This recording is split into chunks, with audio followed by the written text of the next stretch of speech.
Bonjour et bienvenue dans La Traversée, le podcast pour prendre des décisions saines et justes, réservé aux entrepreneurs et aux dirigeants qui sont prêts à se mouiller.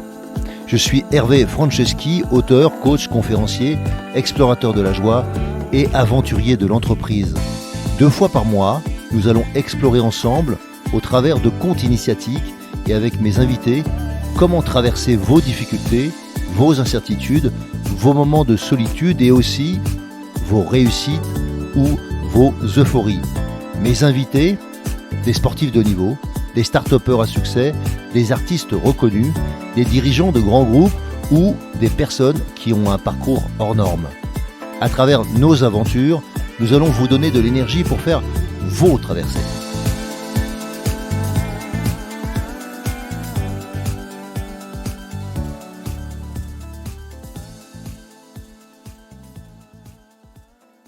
Alors bonjour, je suis très heureux de vous retrouver sur La Traversée et on va revenir sur l'émission qu'on a eue avec Sherin Gneider, qui est pour moi une personne qui m'inspire parce qu'elle est toujours positive.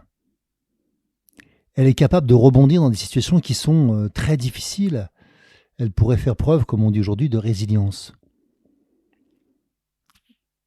Alors, j'avais d'abord envie de revenir sur son humour, sur sa capacité à rester toujours positive ou toujours optimiste, et notamment grâce à l'humour, qui permet de décaler, qui permet d'éviter des conflits, qui permet de faire prendre du recul à des gens qui sont partis pour être plutôt belliqueux. Et j'aime bien cette phrase de Louis Nucera qui nous dit « La vie est comme un miroir, si tu lui souris, elle te renvoie ton image. » La vie est comme un miroir, si tu lui souris, elle te renvoie ton image. Et donc j'aimerais qu'on parle un peu plus de joie, qu'on parle un peu plus de sourire. Et je me rappelle, dans le cadre de mes études, avoir vu à un moment donné qu'il fallait 72 muscles pour parler, 72 pour parler, 17 seulement pour sourire, et 43 pour manifester mon mécontentement. 43. Alors, combien de fois vous souriez par jour ? C'est vraiment une question que je me suis posée comme question, combien de fois je souriais par jour ? Combien de fois par jour on se plaint ou on râle ? Combien de fois par jour, vous, moi, je manifeste mon mécontentement ? Seriez-vous masochistes ? Et ça me rappelle en fait que une partie dans mon activité, dans mon travail, j'ai eu la chance d'avoir des gens qui m'ont dit rapidement qu'une des raisons pour lesquelles ils travaillaient avec moi, ou ils avaient envie de travailler avec moi, c'est parce que je souriais. Et je le savais, mais je ne me rendais pas compte que c'était important. Je n'avais pas l'impression de sourire benoîtement ou béatement, mais j'avais en fait la capacité à aller bien. Et ça aidait dans mon activité de direction générale ou direction commerciale préalablement, ou dans la direction des projets que j'ai eus, les autres en fait à surmonter leurs difficultés. Travailler avec quelqu'un qui sourit ou avec des personnes qui sourient, c'est plus simple. Et ça génère de la positivité. C'est une des influences les plus formidables qu'on puisse trouver dans l'entreprise. C'est une des recherches du Gallup, l'Institut Gallup, qui avait démontré que dans les talents fondamentaux, il y a notamment dans les talents d'influence, il y a le talent de positivité. Donc savoir créer un climat positif autour de soi, et j'ai trouvé que Sherin a cette aptitude de pouvoir créer autour d'elle un schéma de positivité. La deuxième chose, c'est que le sourire, en fait, c'est évidemment que le rire est le propre de l'homme, mais le sourire aussi. Bien qu'on le partage avec beaucoup d'animaux. C'est pas le propre de l'homme, je pense que c'est une erreur de dire ça. D'ailleurs, c'est le propre de tout individu. Je pense que si on pouvait voir les arbres souris, je pense que les plantes souris, tout ce qui vit a la capacité à manifester son contentement. Et dans un sourire profond, pas dans un sourire fake, construit, eh bien, il n'y a que 17 muscles qui sont nécessaires, mais pour autant, elles vont aller toucher jusqu'à mon plexus solaire, ça veut dire juste à ma capacité à me mettre en joie et pour me détendre profondément. Et le sourire me permet de me détendre. et permet donc de faire prendre conscience à ceux qui m'entourent que ça va aller. Si je me détends, c'est que ça va aller. Et beaucoup de gens sont en permanence en tension et ne comprennent pas qu'ils mettent en tension permanente leurs collègues, les gens avec qui ils travaillent, avec qui ils entreprennent, leur famille, les gens qu'ils aiment. Et au fond, ils les usent. À petite dose, tous les jours, mais ils les usent. Parce que le sourire est essentiel. Il produit une détente, je vous le disais, qui part du plexus solaire, voire du diaphragme, un petit peu en dessous, jusqu'à vos lèvres, ou le contraire. Et bien que le sourire soit souvent associé à du bien-être, ça n'a pas toujours été sa fonction première. En effet, le sourire a souvent été utilisé par nos lointains ancêtres pour exprimer la peur, comme pour les primates, ou la gêne. Vous avez pu voir, les enfants souvent sourient quand ils sont gênés. Et on finit par croire qu'ils sont impolis, ou qu'ils se moquent de vous, mais pas du tout, ils sont juste gênés. Ils ne savent pas répondre autrement, c'est un sourire de gêne. Et donc, vous l'avez déjà expérimenté, un sourire peut traduire des états émotionnels différents. La joie, l'orgueil, le mépris, la colère, la peur, la honte, l'amour, ou encore un mélange de toutes ces émotions, bien évidemment. Donc le sourire vous rend plus attrayant, plus avenant, plus confiant. Je me suis aperçu quand en prise de parole, on sourit aux gens, eh bien que donc le public vous sourit, qui vous permet de vous détendre en retour. Donc un sourire amène un sourire, mais aussi amène de la détente. Alors qu'un sourire gêné amène un sourire gêné en retour qui amène encore plus de gêne. Donc c'est le processus des neurones miroirs qu'il nous est difficile de contrôler. On ne peut pas sourire à un sourire sincère, pour autant, on peut sourire à un sourire sincère, on peut rire en retour, ou à un bâillement, comme vous avez pu le remarquer. Donc, quand vous souriez de bon cœur, eh bien le sourire vous permet de ralentir votre rythme cardiaque et de libérer des endorphines. Donc le produit de votre cerveau, le cerveau produit des neurotransmetteurs qui vont ensuite, notamment par exemple dans ce cas-là la dopamine et la sérotonine, qui vont provoquer ce sentiment de bien-être et d'apaisement. Et le cerveau développe votre optimisme. Il diminue donc le stress par la régulation de cortisol et renforce à long terme votre système immunitaire. Là, je vous parle de santé. Pourquoi le rire et le sourire est une vertu associée à la santé. Le gai rire, en deux mots, le gai rire. Et le rire mobilise en fait la plupart des muscles de l'organisme, du visage jusqu'aux membres. Le rire permet donc un massage des côtes et un travail du diaphragme en douceur et en profondeur. On reconnaît les vertus du rire pour améliorer le sommeil et la digestion. Il agit comme anti-stress ou comme antidouleur. Ce sont juste quelques arguments pour vous inciter à rire et à faire rire davantage autour de vous. Une partie de les choses que je viens de vous dire, vous pouvez les trouver, elles sont publiées un peu partout, notamment sur la compréhension du rire, et c'était dans la British Academy Century Research, je crois que c'était d'août 2011.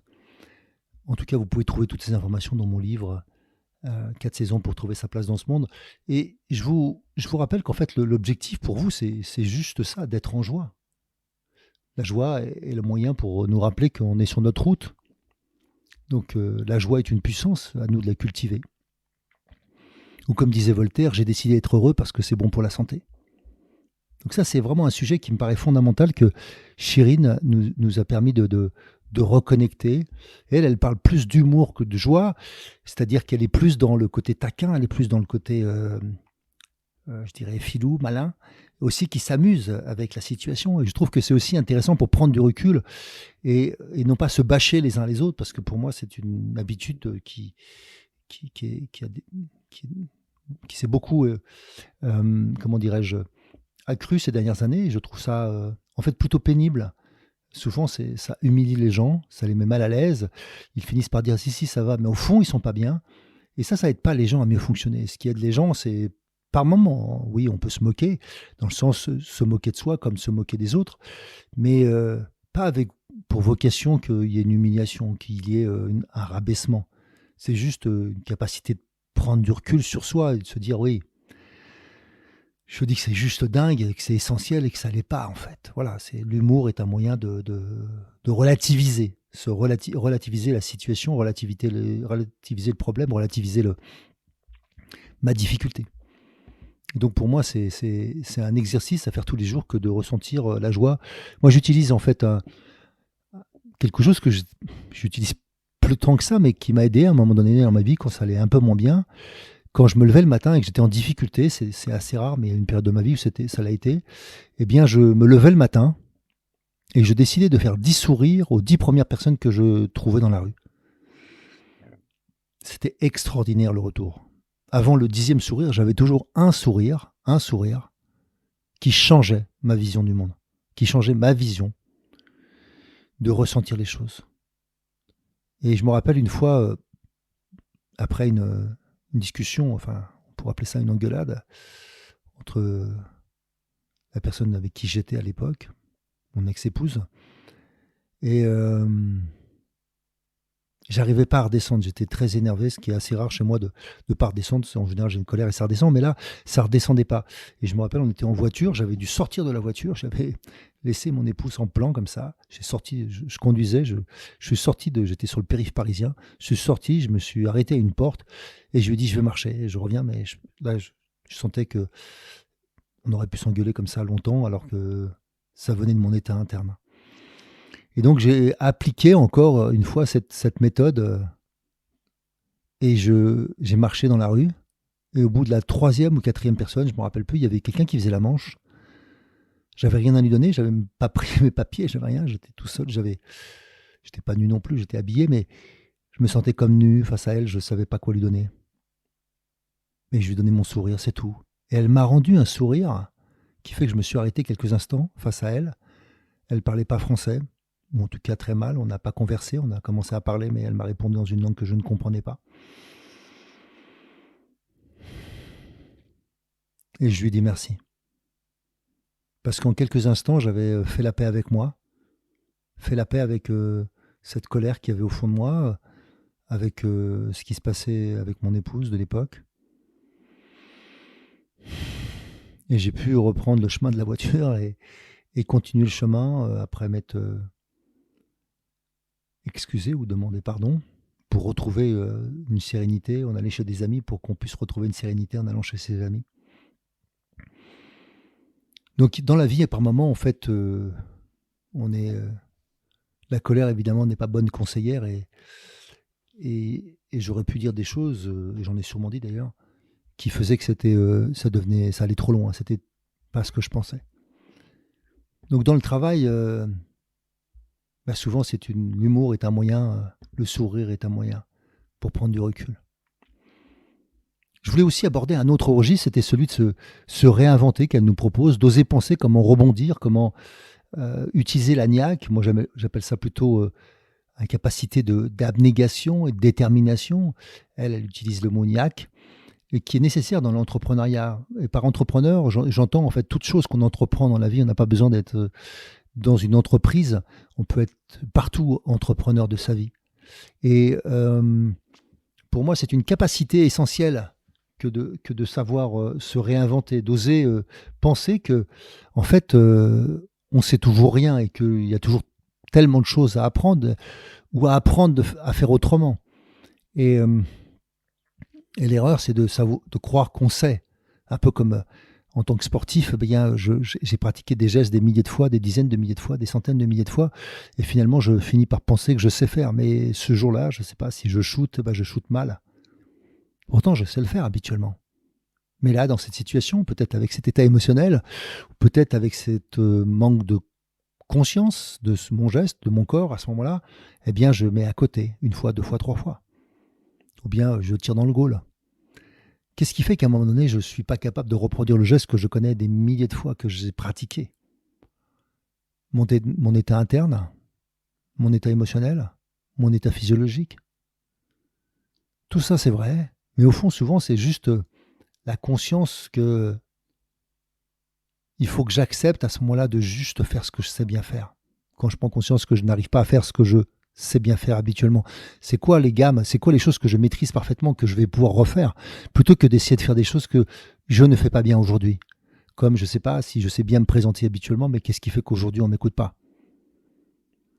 Eh bien, prendre conscience de qu'est-ce que je sais bien faire, que je refais d'abord.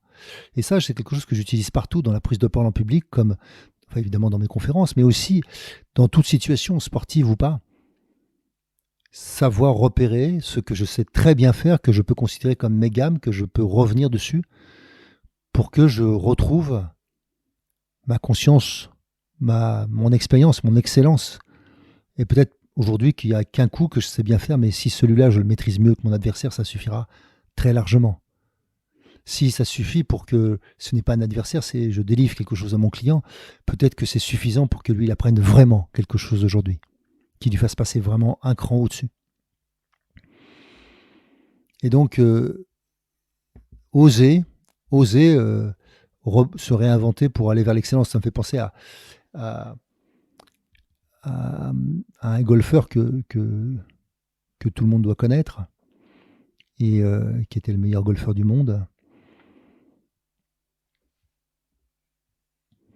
Tiger Woods, et qui à un moment donné décide, il a le meilleur swing du marché, il est au top, mais il décide de réapprendre un geste. Il décide de se remettre à l'apprentissage. Il prend un coach, un PNListe et puis d'autres personnes encore pour s'entourer et pour se réinventer, pour revenir et pour reprendre de l'avance. Et donc, tout le monde ne peut pas se permettre toujours de s'arrêter, mais souvent, quand on veut redémarrer, il faut accepter que la courbe va s'infléchir, c'est-à-dire que je vais moins bien réussir. Le nouveau coup, je le maîtrise moins bien que l'ancien.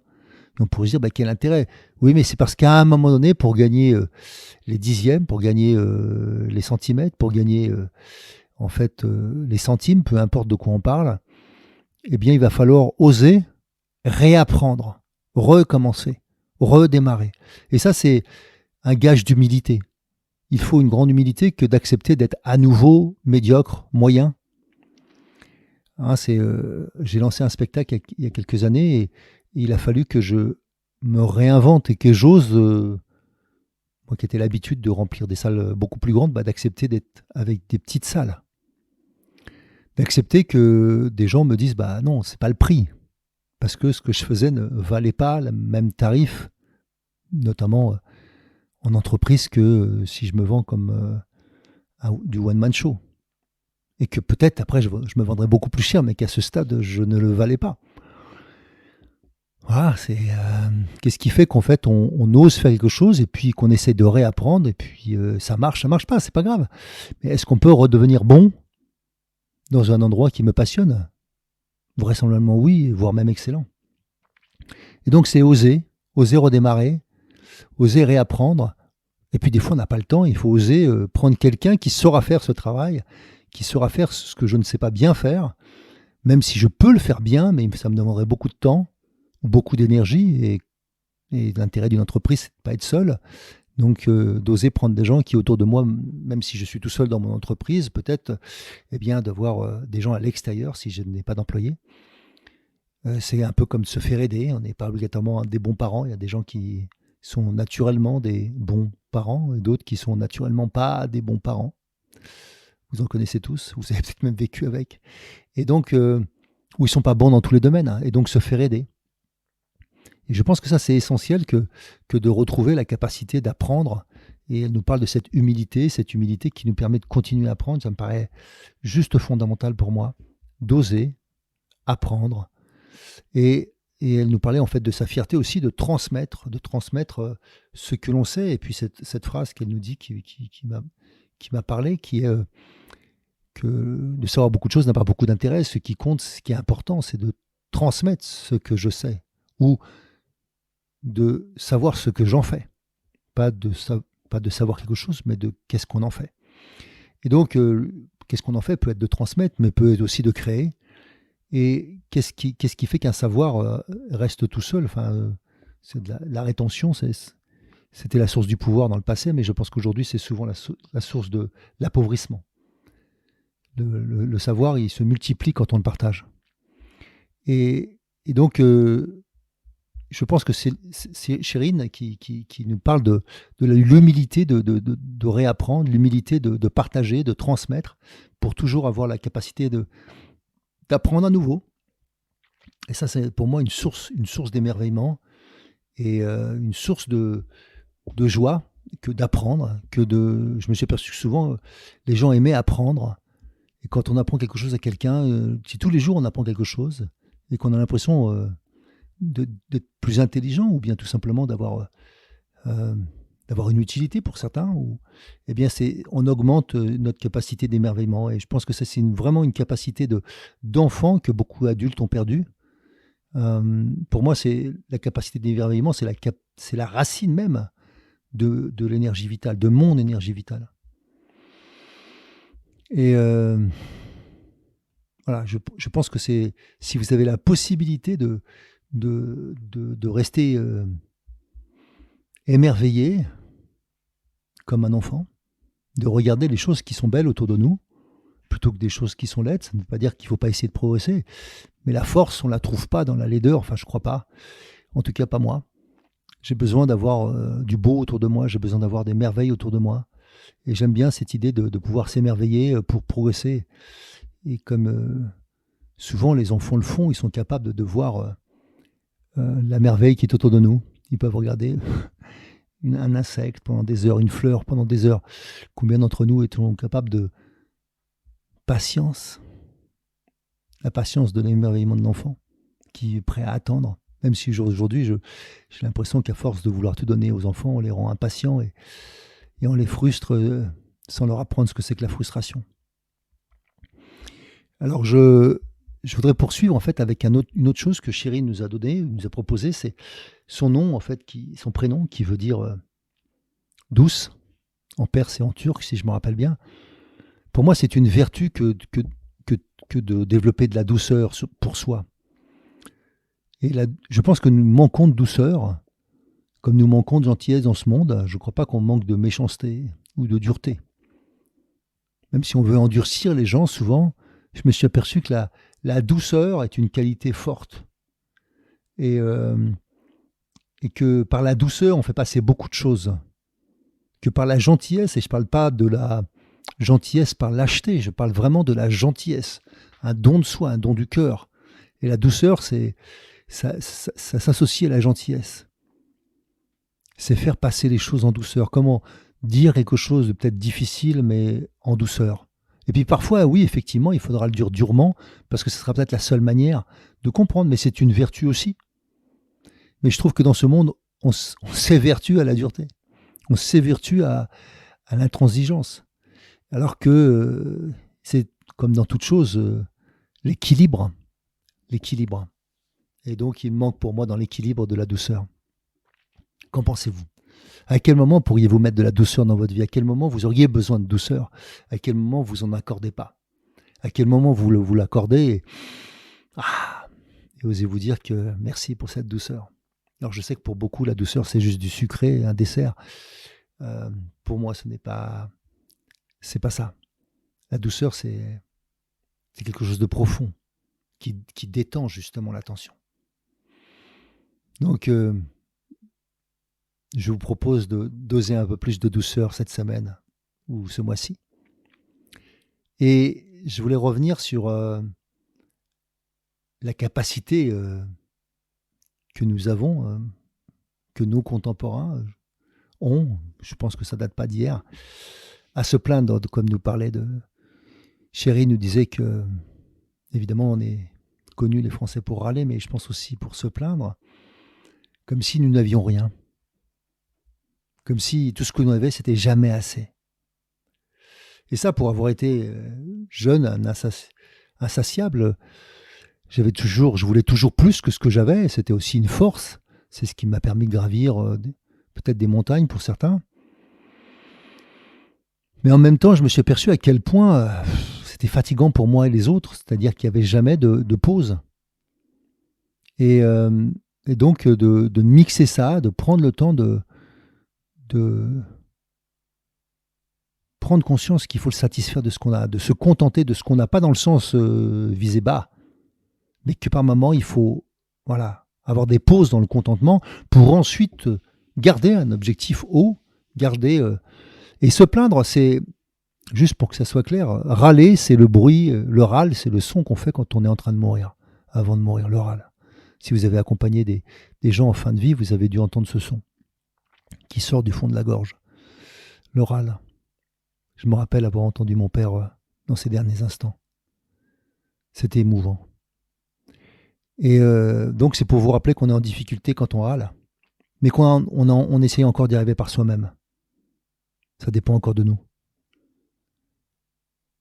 Ouais, je crois au fond qu'on choisit le moment de mourir, de relâcher complètement, de vivre notre dernier souffle. Et je pense qu'il y a un truc fondamental, c'est aussi quand on se plaint, c'est qu'on n'a pas conscience qu'en fait, eh bien, on a abandonné l'idée d'y arriver par soi-même. On est à la merci des autres. On attend que ça vienne des autres, comme l'enfant qui se plaint pour avoir quelque chose de ses parents. Eh bien, en tant qu'adulte, on devrait s'abstenir de ça, puisque on ne devrait plus dépendre de ses parents.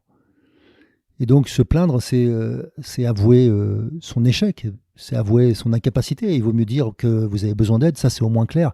Alors que quand les gens se plaignent, je ne sais pas pour vous, mais moi, j'ai pas envie tant que ça de les aider, sauf si c'est mes enfants. Parce que sinon, ça fatigue. Et le danger, c'est qu'on soit addict à ça.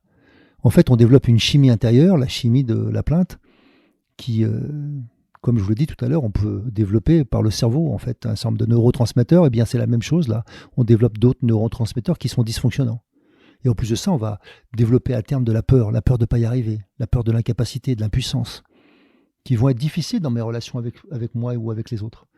Et tout ça, pour moi, c'est ça qui fait qu'à un moment donné, on peut y arriver. C'est qu'on prend conscience qu'il faut arrêter de se plaindre, arrêter de râler, arrêter d'avoir des excuses. Tout ça, c'est des moyens pour progresser, pour être dans la meilleure partie de soi. Si je me plains, je ne suis pas dans la meilleure partie de moi parce que je ne prends pas conscience que j'ai besoin d'aide et demander de l'aide. Et donc, développer de l'assertivité, d'oser dire, d'oser faire, d'oser avancer avec d'autres. Si je râle, c'est que effectivement, y a un truc qui ne va pas, mais j'essaie d'y arriver tout seul. Mais je fais du bruit juste pour manifester que c'est difficile pour moi. C'est une autre forme de plainte. Et voilà, je vous incite à arrêter ces dysfonctionnements, qui sont des dysfonctionnements, qui m'informent que c'est un dysfonctionnement. C'est pas plus grave que ça, je n'ai pas de jugement à porter sur vous ni sur moi. Je vous dis juste qu'en fait c'est désagréable et c'est difficile à vivre pour votre entourage. C'est difficile d'aimer des gens qui râlent tout le temps, c'est difficile d'aimer des gens qui se plaignent tout le temps. Donc pour vous, pour vos enfants, pour votre entourage, pour vos collègues, waouh, si vous pouviez arrêter de râler, c'est formidable. Si vous pouviez arrêter de vous plaindre, ce serait formidable. Dites ce que vous voulez et centrez-vous sur ce que vous voulez.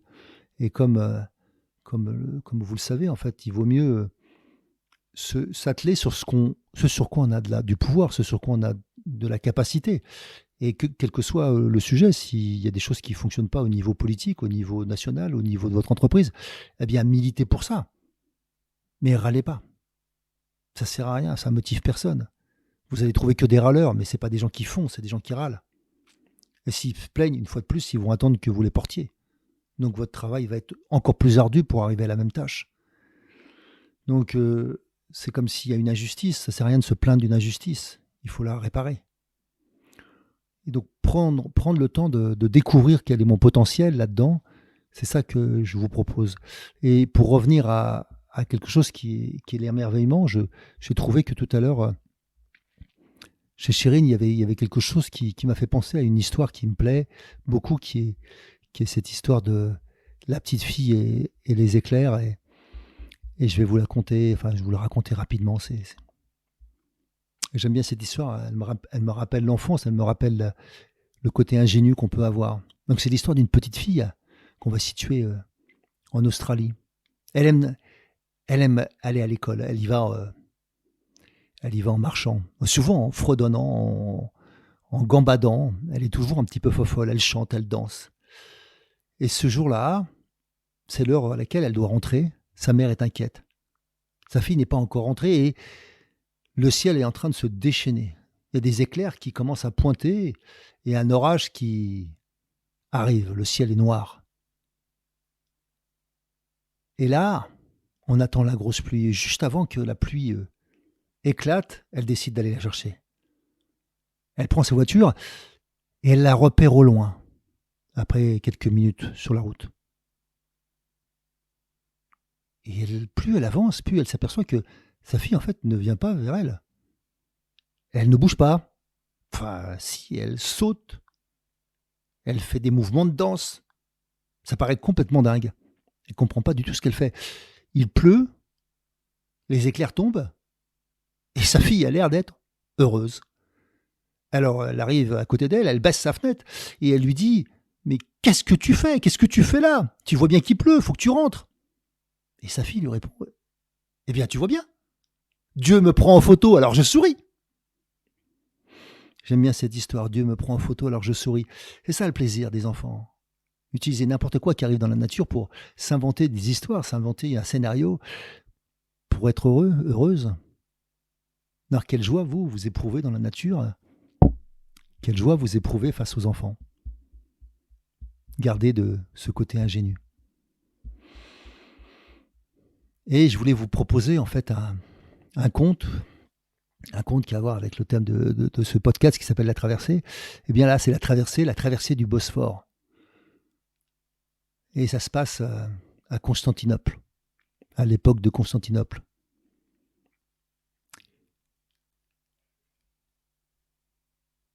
Alors, l'évêque, ça se passe au moment où il y a encore un évêque à Constantinople, qui était reconnu comme un saint homme, et qui s'apprête à traverser le Bosphore. En fait, il prend un bac, il y a un passeur, et il attend. Il attend que le bac arrive, il est avec quelques-uns de ses prêtres autour de lui. Et en attendant, son regard est attiré vers un homme qui est le long du Bosphore, le long de la mer, du canal. Et il voit cet homme habillé seulement d'un pagne, qui fait des ablutions. Il va le voir et il lui demande « Qu'est-ce que vous faites ?» Eh bien l'autre lui répond « Je prie, je prie bien sûr. » Alors voulant l'aider, l'évêque lui propose un chapelet. Et il lui apprend à dire « Je vous salue Marie ». L'homme le remercie. Il est aux anges, il saute de joie. Et il est en plus émerveillé d'avoir pu discuter avec le saint homme, qui est connu, très connu autour de Constantinople à cette époque. Le bateau arrive enfin, le bac, l'évêque monte et la traversée commence. Et au bout de quelques minutes, un bruit attire l'attention de l'évêque. Il se retourne et il entend clairement « Monseigneur, Monseigneur, Monseigneur !» Et entre deux, Monseigneur, il entend « flic-floc, flic-floc, flic-floc ». C'est le bruit que fait ce miséreux en train de courir sur l'eau. Il n'en revient pas. « Monseigneur, Monseigneur !» Et au moment où il arrive à rattraper le bateau tout en courant sur l'eau, il demande « Après, je vous salue Marie 3 fois, qu'est-ce que je dois dire ?» Alors, on pourrait épiloguer sur cette histoire, mais vous allez aussi rencontrer des gens extraordinaires, peut-être pas des gens qui marchent sur l'eau, mais qui ont des compétences comme ça. Vous ne savez pas où ils les ont apprises. Ils ont un don, ils ont des aptitudes, ils ont des talents. Et parfois, ils n'auront pas l'air distingués. Alors, ne jugez pas les gens sur leur apparence, mais sur leur potentiel. Peut-être le potentiel qu'ils ont à vous apprendre. À bon entendeur, salut. Si vous aussi vous vivez une traversée et souhaitez être soutenu pour arriver à bon port, alors embarquons ensemble. Je vous invite à postuler à mon programme d'Ultimate Coaching, un accompagnement personnalisé de haut niveau sur mon site hervéfranceschi.fr/Ultimate Coaching. Ce programme s'adresse aux dirigeants et aux entrepreneurs désireux de se dépasser avec fluidité et simplicité. Par exemple, pour se préparer mentalement comme un sportif de haut niveau, ou bien pour être plus présent à soi et à son corps, ou encore pour développer performance, inclusion et bien-être dans votre entreprise. Et enfin, exploser les plafonds de verre qui vous empêchent d'atteindre votre potentiel. Et bien sûr, si vous aimez ce podcast, favorisez sa diffusion en lui donnant 5 étoiles, j'ai bien dit 5 étoiles, sur Apple Podcast ou votre plateforme de podcast préférée. Et surtout, abonnez-vous pour ne manquer aucun épisode. Dans cette traversée, sortez vos cirés, ça va rincer.